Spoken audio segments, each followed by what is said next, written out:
The message came on a Tuesday morning, and it changed everything. Yoon-ho stood in the control room of Earth's first deep space vessel, reading the translated text for the 10th time. His crew gathered around him, their faces showing the same mix of wonder and fear that he felt in his chest. "They want us to take a test," he said quietly. The message was from something called the Galactic Commonwealth.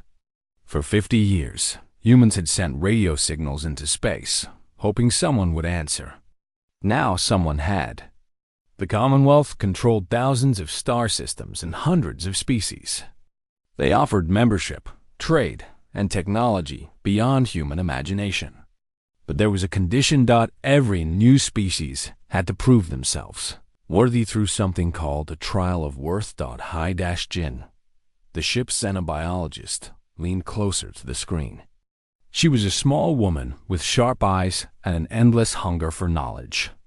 "What kind of test?" she asked. "They don't say," Yoon-ho replied. "Just that we need to send representatives to their evaluation center." The journey took 3 weeks. The Commonwealth sent coordinates and a small device that bent space itself, allowing the human ship to travel distances that should have taken centuries. When they arrived at the evaluation center, Yoon-ho understood why the aliens had been so confident in their invitation. The station was enormous.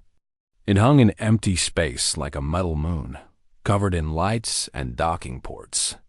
Thousands of ships surrounded it, belonging to species from across the galaxy. Some were elegant and curved. Others looked like floating rocks or clusters of crystals. The human vessel, with its simple gray hull, looked like a child's toy among giants. "Well," Dong-wook muttered from the pilot's seat, "at least we're here." Ambassador Velix met them at the docking bay.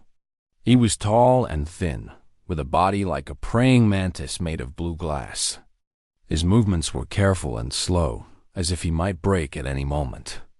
When he spoke, his voice came through a translator device hanging from his neck.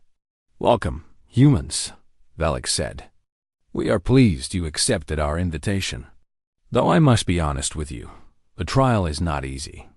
Yoon-ho nodded respectfully. "We understand. What can you tell us about it?"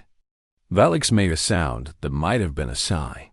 "In the past 100 cycles, over 400 species have attempted the trial of worth. None have passed." The humans exchanged glances. Su Bin, the ship's medic, spoke up. "None? Not a single one?" "Not one," Velix confirmed. "The trial tests everything: physical ability, mental strength, moral character. It pushes species to their absolute limits. Most give up within the first hour. Some break completely and must be carried out. A few have died, though we try to prevent this." He paused, studying the humans with his large, compound eyes.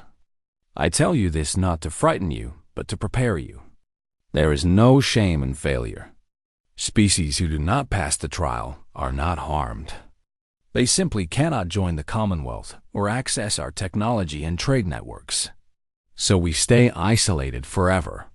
Aijin said, double quotes, "Yes, I am sorry." Yoon-ho thought about Earth. He thought about the billions of people waiting for news, hoping that humanity's place in the stars would finally be secured. He thought about the children who dreamed of meeting aliens, and the scientists who had spent their lives searching for proof that humans were not alone. "We'll take the test," he said. Velix led them through the station. Everywhere they walked, aliens stopped to stare. The humans saw creatures of every shape and size, beings made of gas held in magnetic fields, living rocks that rolled instead of walked, floating jellyfish that communicated through changing colors. All of them watched the humans pass with expressions that looked almost sad.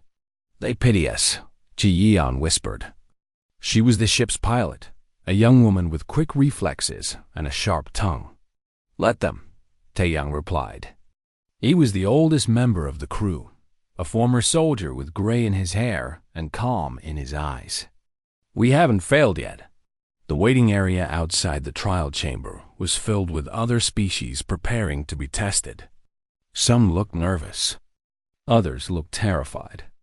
A group of small, furry creatures huddled together, shaking.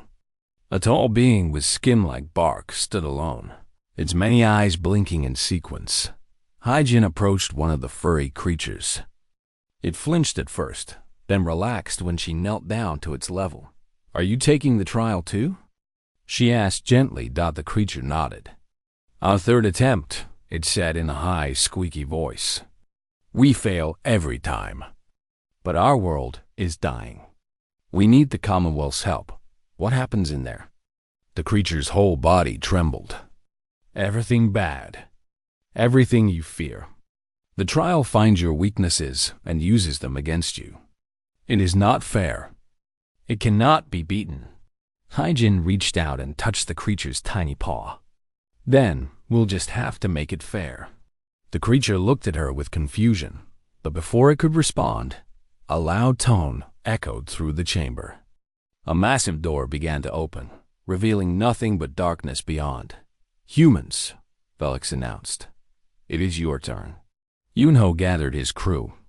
12 people, 12 ordinary humans who had trained for space travel, not for whatever waited in that darkness. He saw fear in some of their faces, determination in others. Su Bin was checking her medical kit. Dongwook was flexing his fingers nervously. Ji Yan was bouncing on her toes like she did before a difficult flight. "Listen," Yunho said quietly. "I don't know what's in there. Nobody does until they face it.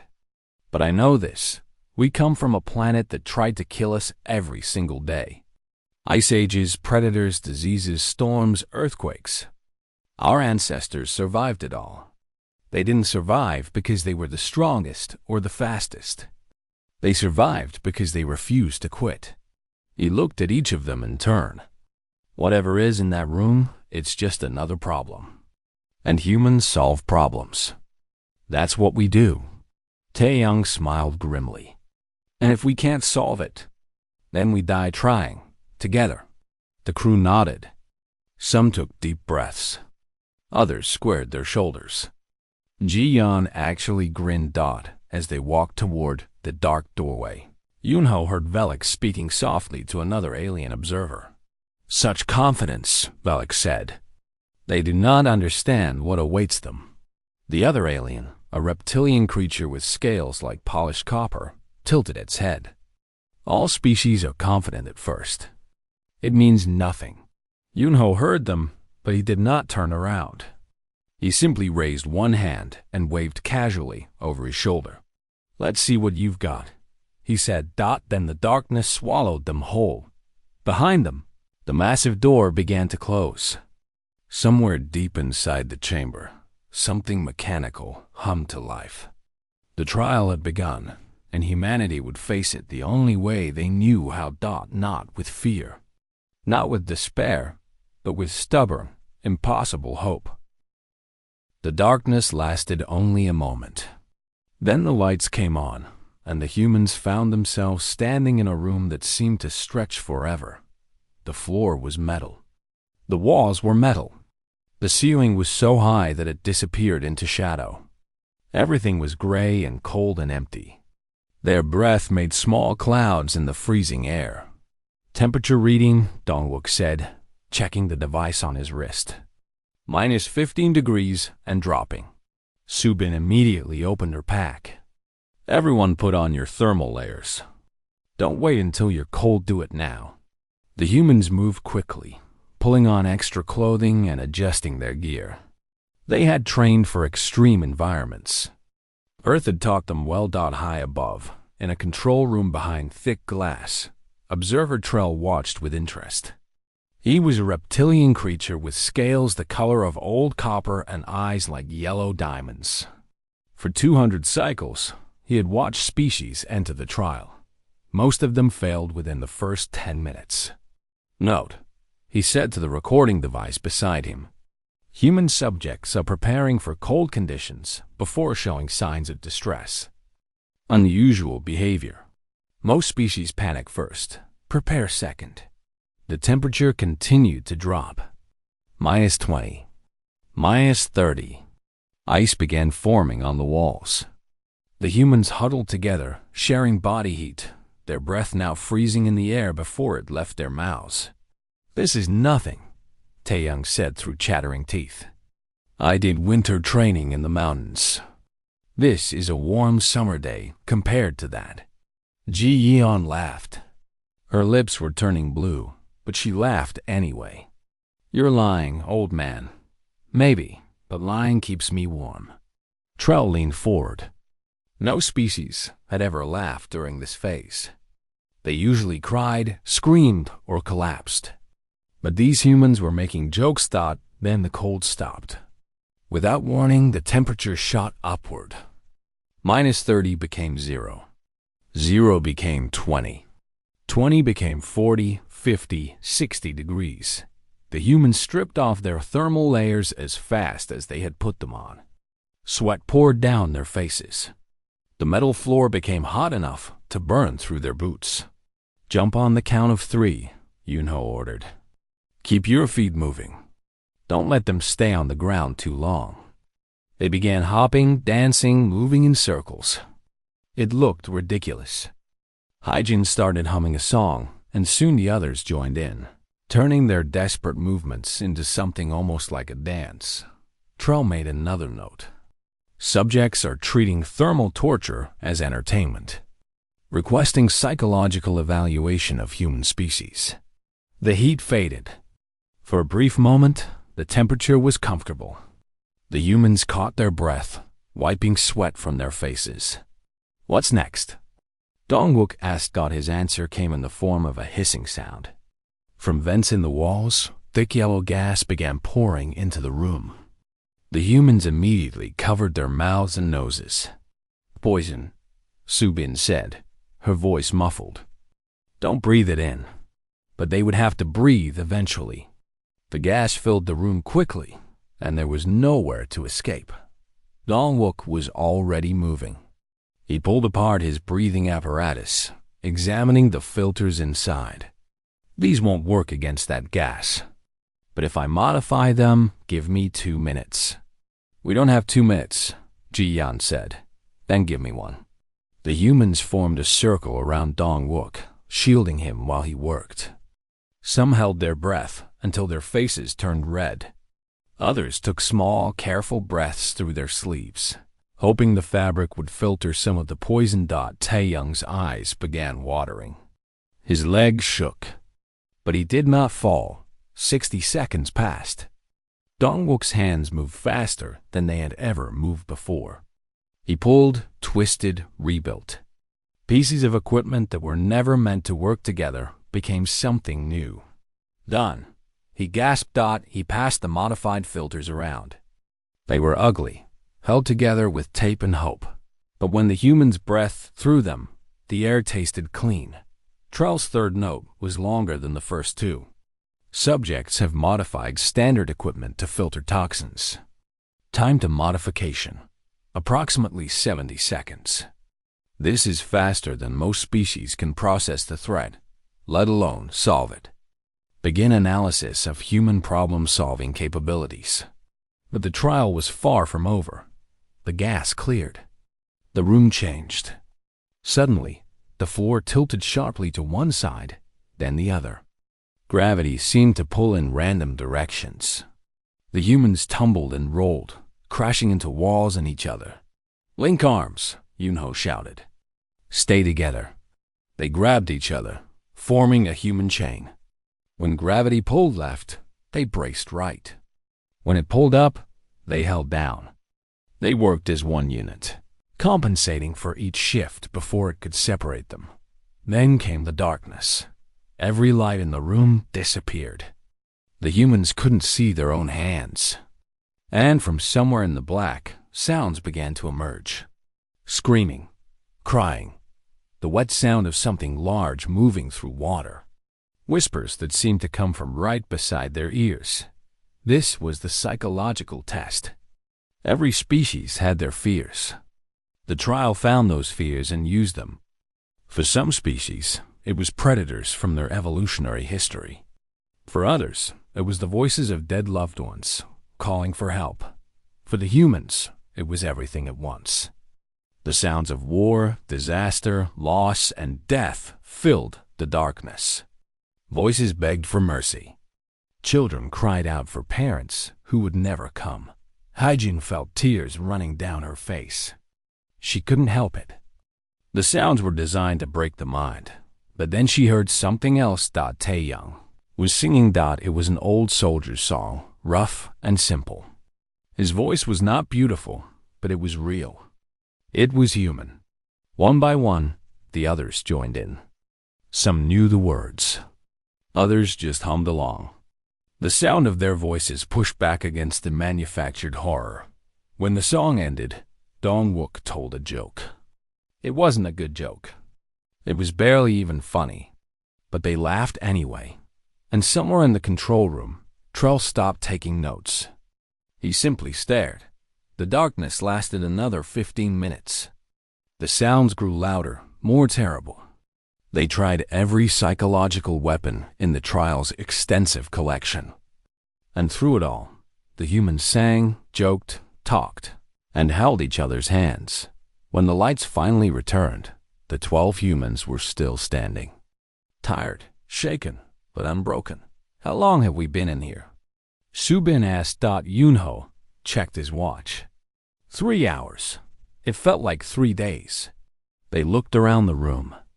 The metal walls now had doors on 3 sides.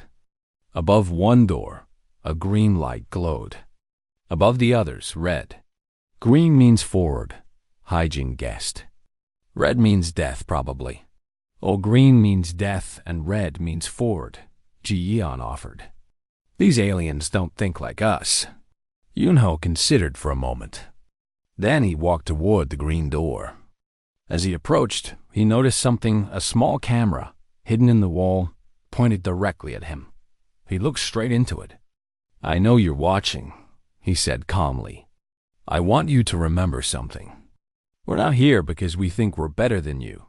We're here because we survived a world that should have killed us. Whatever you put in front of us, we'll face the same way we faced everything else." He paused, by refusing to stay down. Then he opened the door and stepped through. The others followed without hesitation. Behind them, the door closed. Ahead of them, the next phase of the trial waited. In the control room, Trell finally spoke.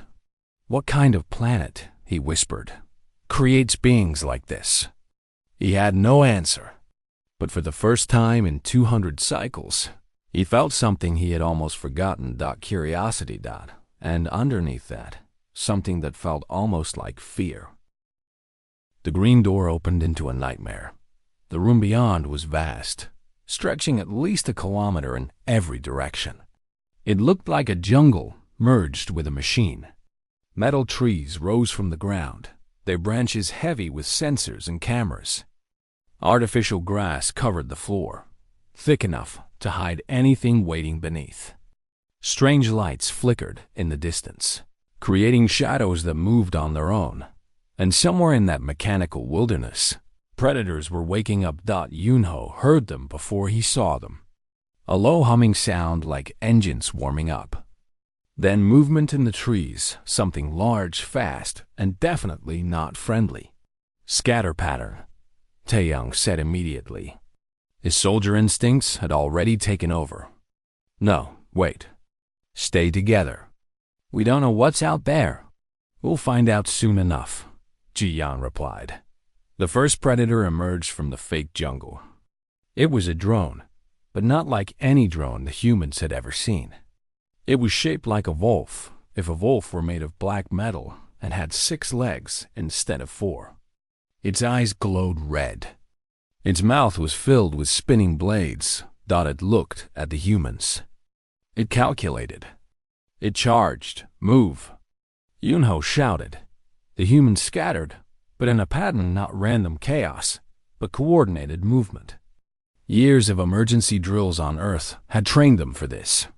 When predators attacked, you didn't run in straight lines. You moved in zigzags, confusing the enemy, giving your friends time to act. The wolf drone was fast, but it could only chase one target at a time. It selected Ji-Yan, probably because she was the smallest. Bad choice? Ji-Yan was also the fastest dot. She ran, ducking under metal branches and leaping over artificial roots. The drone followed, its blade mouth snapping at her heels. Behind them, Taeyang was already picking up a heavy metal pole that had broken from one of the trees. Ji-Yan, turn left on my mark, he shouted. Ready. Now. She turned. The drone turned with her and ran directly into the pole that Taeyang swung with all his strength. The impact sent the machine tumbling. Before it could recover, Dongwook was on it, pulling open panels and ripping out wires. The drone's red eyes flickered and died in the control room. The observation area had filled with aliens. Word had spread through the station that something unusual was happening in the trial chamber. Representatives from dozens of species crowded around the viewing screens, watching the humans with expressions ranging from shock to disbelief. They destroyed a hunter unit, someone whispered. Impossible. No species fights back. They always run. Velik stood at the back of the room, his compound eyes fixed on the screens. He had seen many trials.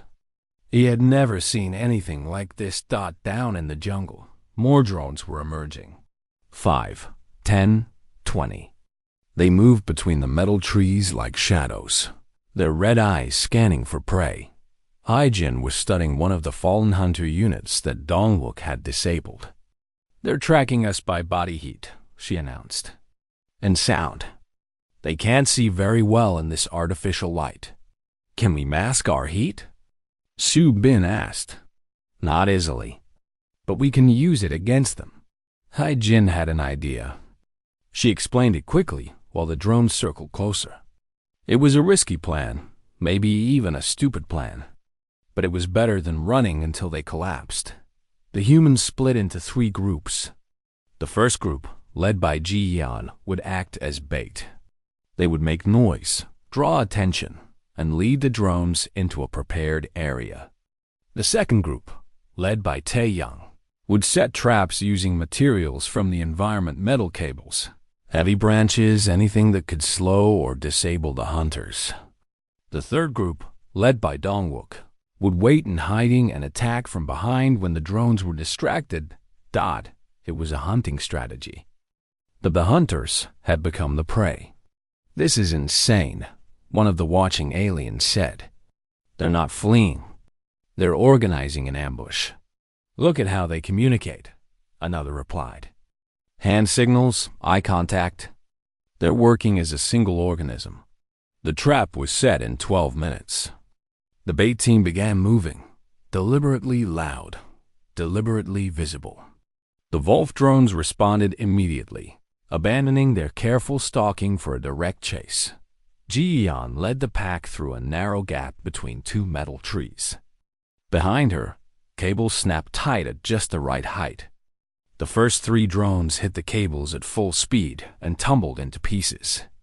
The others stumbled, slowing just long enough for Taeyang's group to push heavy metal branches onto them from above. The ambush team struck from behind, targeting the drone's weak points, joints, sensor clusters, power cores. Dongwook had memorized the internal layout from the first drone they had killed. His hands moved with precision, disabling machine after machine. Within 5 minutes, the mechanical jungle was silent. 20 drones lay scattered across the ground, their red eyes dark, their blade mouths still. The humans stood among the wreckage, breathing hard but alive. Ji-Yan had a cut on her arm where a drone had gotten too close. Taeyang was limping from a fall. Everyone was exhausted, but they were smiling. Yunho, Haijin said, I think there are cameras everywhere. I think they're watching everything we do. Yunho nodded slowly. He looked around at the destroyed drones, then up at the ceiling where he knew observers were gathered. Good, he said. Let them watch. In the control room, Trell had stopped taking notes entirely. He simply stared at the screens, his yellow eyes wide, Velix approached him. "You are the trial's primary observer," he said. "You have seen hundreds of species attempt this phase. What is your analysis?" Trell was quiet for a long moment. When he finally spoke, his voice was different than before. There was something in it that sounded almost like awe. "These beings," he said slowly, "come from what they call a death world. A planet where the environment constantly tries to kill its inhabitants. Extreme temperatures, predators, diseases, natural disasters. Every single day is a fight for survival." "Many species come from harsh worlds," Velix replied.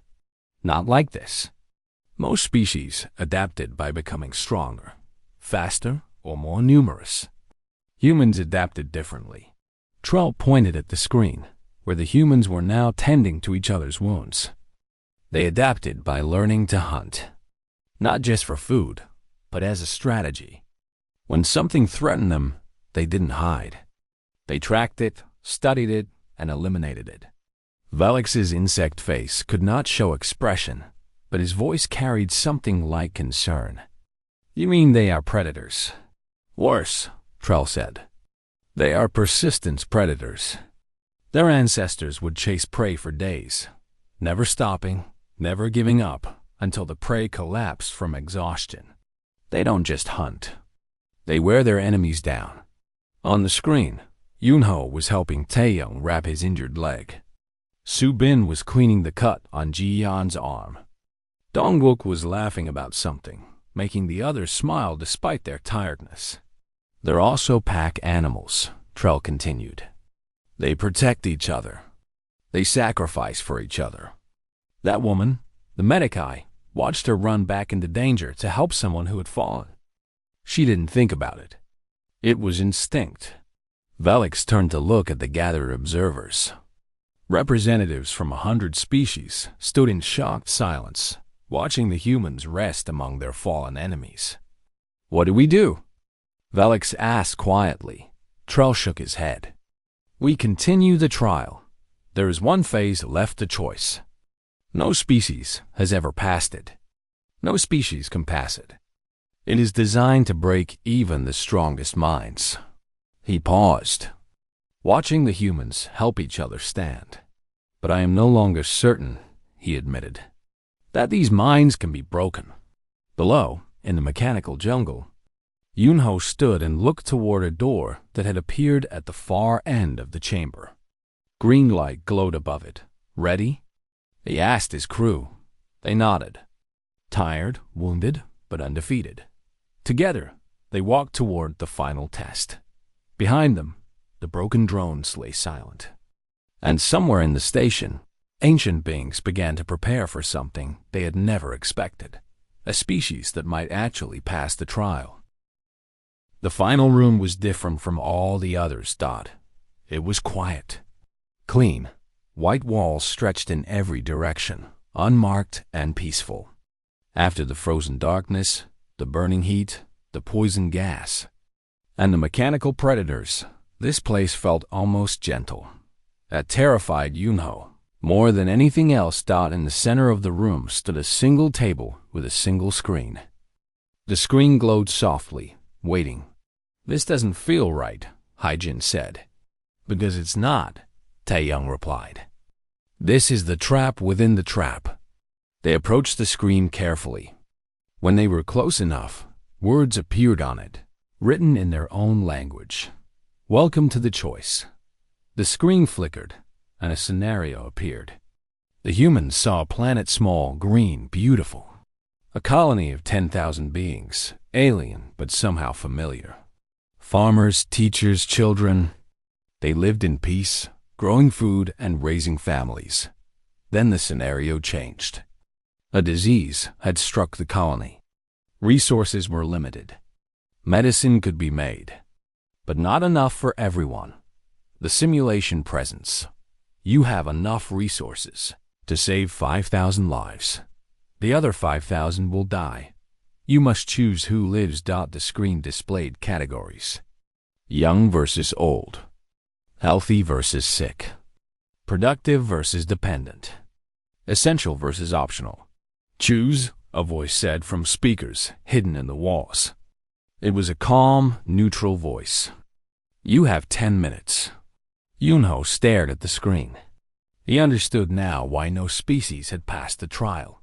This was not a test of strength or intelligence. This was a test of morality. And it had no right answer. If we choose to save some, Dongwook said slowly, we're agreeing to kill the others. If we refuse to choose, Ji-Yan added, everyone might die. Maybe that's what they want, Subin said. They want us to prove we're cold enough to sacrifice half a population. Or they want us to prove we're too weak to make hard decisions, Taeyang countered. The argument went back and forth. Some crew members thought they should make the logical choice, save the young, who had more years to live. Others thought they should save the old, who had earned their survival through experience. Still others refused to participate in the exercise at all. 8 minutes passed. Then 7. Yunho had been quiet through all of it. He stood in front of the screen, reading the scenario again and again. Something about it felt wrong. Not morally wrong, the whole situation was morally wrong. But mechanically wrong. Like a puzzle with a hidden piece. What happens to species who refuse to choose? He asked, suddenly. Haijin understood. They fail the trial, same as species who choose badly. And what makes a choice bad? I don't know. Maybe any choice is bad. Maybe that's the point. Yunho shook his head slowly. No, the point is that we accept the framework. The test isn't about who we save. It's about whether we accept that sacrifice is necessary. He turned to face his crew. On Earth, we have problems like this all the time. Not enough food. Not enough medicine. Not enough resources. And yes, sometimes people die because of it. But we never stop trying to find better answers. Subin's eyes widened. You want to reject the scenario. I want to break it. 4 minutes remained. Yunho approached the screen and began examining the data it provided. Resources available. Population needs. Distribution systems. It was all there, laid out like an impossible equation. Dongwook, come here. The engineer joined him. Together, they began running calculations. Haijin joined a moment later, adding her knowledge of biology and resource management. The simulation says we can only produce enough medicine for 5,000, Dongwook muttered. But look at the distribution system. It's incredibly inefficient. Because it assumes perfect doses, Haijin replied. But diseases don't work that way. Some people need more medicine. Some need less. If we adjust the doses based on individual body weight and immune response, we could stretch the supply, Subin finished, her medical knowledge kicking in. Not to 10,000, but maybe to 7,000. Or 8. What about the production side? Ji-Yeon asked. Can we make more medicine faster? Dongwook pulled up production data. The factories are running at 80% capacity. If we divert power from non-essential systems and run double shifts, 2 minutes, the humans worked furiously. They shared ideas, challenged each other, built on each other's thoughts. No one person had the answer, but together they found pieces of something that might work. 1 minute. We can't save everyone, Yunho admitted. But we can save more than they think.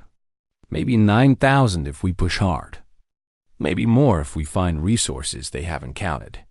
That still leaves people dying, Taeyang said quietly.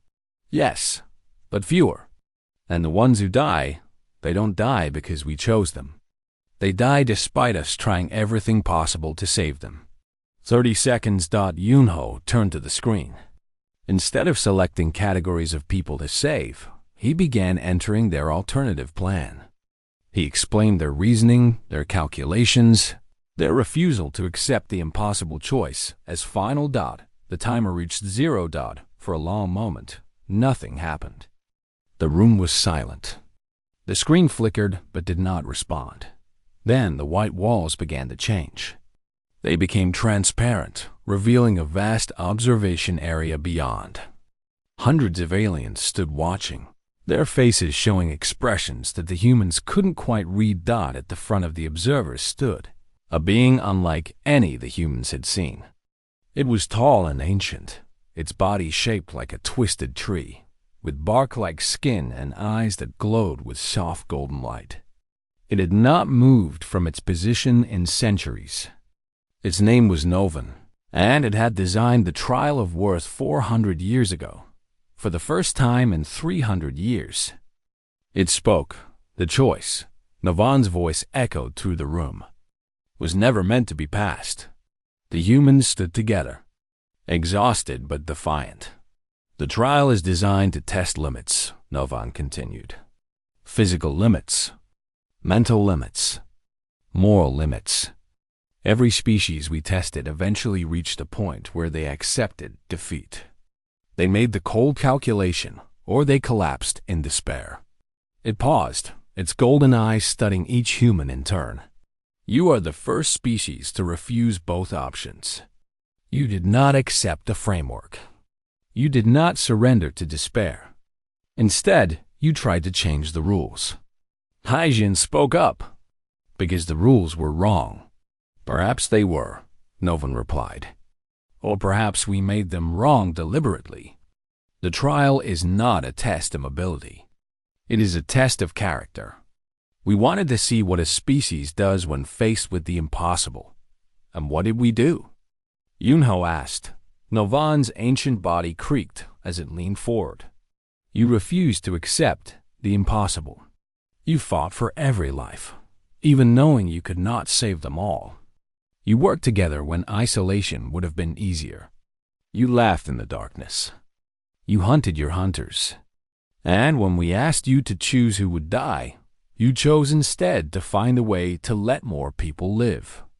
The tree-like being straightened slowly. The trial is complete.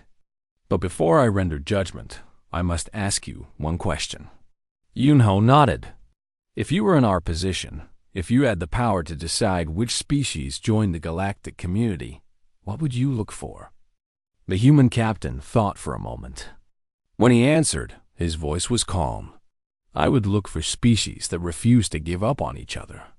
Species that see impossible problems as challenges, not endings. Species that know they might fail but try anyway, because giving up is worse than losing. He looked at his crew, then back at Novan. I would look for hope. The ancient being was silent. The watching aliens held their breath. Then, slowly, Novan's bark face shifted into something that might have been a smile. So would I, it said. So would I. The Grand Assembly Hall of the Galactic Commonwealth was the largest enclosed space in the known galaxy. Its ceiling stretched so high the clouds formed near the top.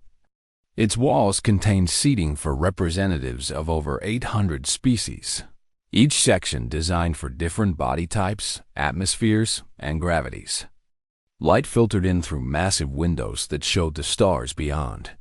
The 12 humans stood in the center of it all, looking very small and very alone. Yun-Ho had never felt so exposed. Every eye in the hall, and there were thousands of eyes, of every shape and color, was focused on them. Some species watched with curiosity, others with suspicion. A few looked genuinely afraid. Novan stood on a raised platform, ancient and still. The other members of the Commonwealth Council surrounded it, beings of immense power and even more immense age. They had ruled the galaxy for millennia, and they were not accustomed to surprises. The trial of worth has been completed, Novan announced, its voice carrying to every corner of the hall. The human species has done what no species has done in 400 years. They have passed. The hall erupted in chaos. Aliens shouted in dozens of languages. Translators struggled to keep up. Some representatives demanded an explanation. Others demanded the results be rejected. A few simply stared at the humans with something between wonder and terror. "Silence," Novan commanded. The chaos stopped. The ancient being's authority was absolute. "I designed the trial of worth to test the character of new species," Novan continued. "I designed it to be impossible because I wanted to see what beings do when they face the impossible. For 4 centuries, every species has done the same thing. They struggled. They fought. And eventually, they broke. It turned to look at the humans. These beings did not break. A crystalline alien rose from its section. Its body chimed like bells when it moved. Novan, with respect, the trial has never been passed. Its purpose is to identify which species are safe to admit to the Commonwealth. If these humans have passed, that means they are dangerous." "Yes," Novan replied simply. "They are." The statement sent another wave of murmurs through the hall. "They are dangerous," Novan continued, "in ways we have never seen. They come from a world of constant threat. Their bodies are resilient beyond reason. Their minds are adaptable beyond logic. And when faced with death, they laugh." It paused, letting the words settle. But danger is not the same as threat. Yunho stepped forward. He had not been given permission to speak, but he spoke anyway. That was the human way. "You're afraid of us," he said. "I understand that. We're new, we're strange, and we apparently just broke a test that nobody was supposed to pass. If I were in your position, I would be afraid too." Some of the aliens shifted uncomfortably. Fear was not something many species admitted to openly. "But I want you to understand something about humans," Yunho continued. "Everything that makes us dangerous also makes us protective. The same instincts that help us hunt are the same instincts that help us defend. We don't just survive for ourselves, we survive for each other." He gestured to his crew. "These 11 people are my family. Not by blood, but by choice. I would die for any one of them, and they would die for me. That's not because we're aggressive. It's because we're loyal." Hyjin stepped up beside him. "We crossed the stars not to conquer anyone. We came because we wanted to meet you. All of you. Every species out there." She smiled gently. "We wanted to find friends." The crystalline alien made a sound that might have been skepticism. Pretty words. But history shows that aggressive species cannot be trusted. "Then don't trust our words," Taeyang replied. "Trust our actions. Watch us. Test us. Give us the chance to prove that we mean what we say." Su Bin nodded. "We're not asking you to accept us without question. We're asking you to give us the opportunity to earn your trust." The hall was quiet. The council members exchanged glances. This was not how new species usually behaved. They usually begged for acceptance or threatened consequences. They did not offer to prove themselves. Novan stepped forward again, its ancient body creaking with the movement. "I have watched many species," it said slowly. "I have seen empires rise and fall. I have seen wars that burned across galaxies and peace that lasted generations. In all that time, I have learned one truth." It looked at the humans with its golden eyes. The most dangerous species are not the ones who fight. They are the ones who cannot change. The ones who are stuck in their ways, unable to grow or adapt. Those are the species that eventually destroy themselves and everything around them. It turned to address the full assembly. "The humans are dangerous, yes, but they are also changeable, adaptable. They learn from their mistakes. They build bridges instead of walls.